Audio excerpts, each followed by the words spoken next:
Shorthand dictation for practice. Start. Gentlemen, it gives me great pleasure to extend a warm welcome to you all to this seminar. I know that all of you present here today have rich experience in the field of education. The present system of education had been evolved several decades ago. I am sure, therefore, that all of you will have felt the need for changing the system to suit to the changed conditions of our society. Your rich experience in the field will go long way in evolving a new pattern. I am confident that you will be able to contribute your considered views to overcome the difficulties we are facing today. If you apply your mind seriously, you will be able to evolve a system of education that suits to our requirements today.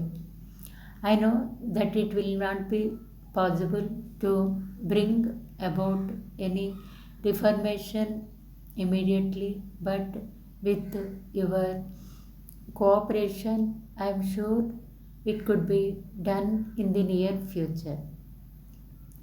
In this context, I may tell you that either the government or the university has only to look upon learned men like you and nobody else. You have great responsibilities towards the betterment of the educational system. At this seminar, you are at liberty to discuss all the aspects of education without any reservation. I hope that with the freedom you have, you will freely voice your feelings so that the standard of education in the country could be improved.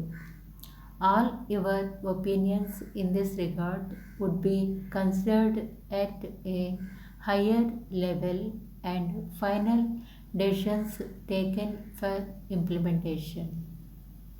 I request every one of you to put your heart and soul into the problem and put your views in writing so that we could publish them as proceedings of this seminar. As you know, I visited some of your colleges very recently. Then, more than enjoying your hospitality, I enjoyed the free and frank discussions you had with me. I learned many things from you. It is only then that I thought of a seminar of this type where all of us could come together and discuss the problems facing us in a free atmosphere. Now, let us have a rapid review of the developments that have taken place during the past 2 or 3 decades in this regard. A number of committees were set up. Although the findings of those committees were very valuable, they were found to contradict one another, so it was not possible to come to any conclusion. Therefore, what I wish now is that all of you put your heart and soul together and suggest the lines on which the future education policies of the country should be based. In this connection, we would have to take into account the ever increasing number of students seeking admission into our schools and colleges, which has resulted in a fall in the standard of education. We have to consider whether higher education should be made available to all or only to the talented. On the teaching side, the methods adopted are very old. A dedicated teacher and the willing student form very good partners in the process of learning. So, all the necessary aids should be made available to the teachers and the students. The next point that we have to consider is the system of examination.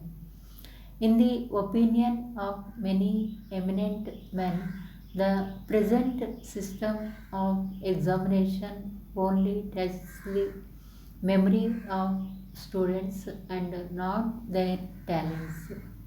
By means of examinations, we should be able to recognize their talents. In many of the foreign universities, objective type of questions are introduced. This needs teachers who are dedicated and students who are keen in learning.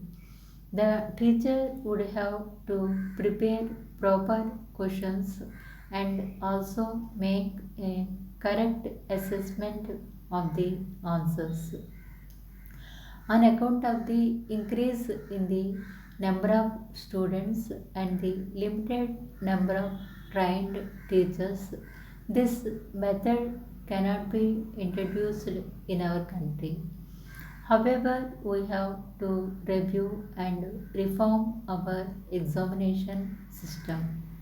In this connection, it would be appropriate for us to consider the views of students also.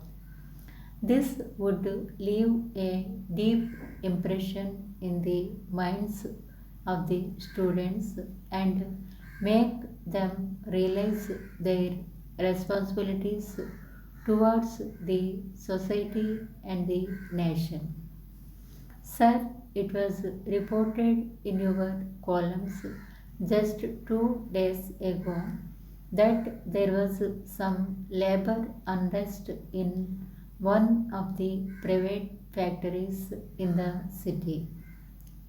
It was also reported that the police had to resort to firing to bring the situation under control. As a result, it was said that 2 workers died and several others were injured. Why do such situations arise in the industrial sector? I am also an industrial worker living close to that factory. I understand that there are 2 unions in that factory whose leaders are ideologically opposed to each other. Each of the leaders has a large section of workers supporting him. This has helped the management. Whenever the labor unions put forth their demands, the management takes advantage of the situation. As the demands of 2 unions will be different, the management always turns down the demands. The union leaders will not unite and consequently the workers suffer. When this state of affairs continues indefinitely, the labor force loses its patience. Some day, for some simple reason, the two groups start fighting. The situation may call for police assistance and lead to all sorts of misery to workers. All this could be avoided if every industry and every factory has only one labor union.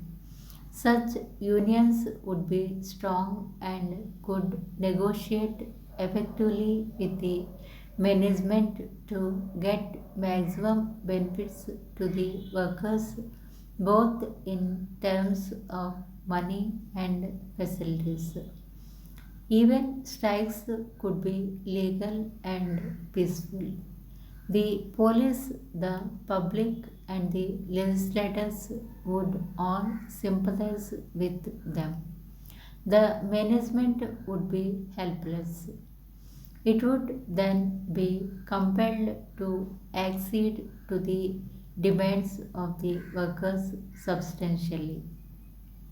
Further, if workers effectively participate in management with a sense of dedication, the workers themselves, the industry, and the nation would all prosper.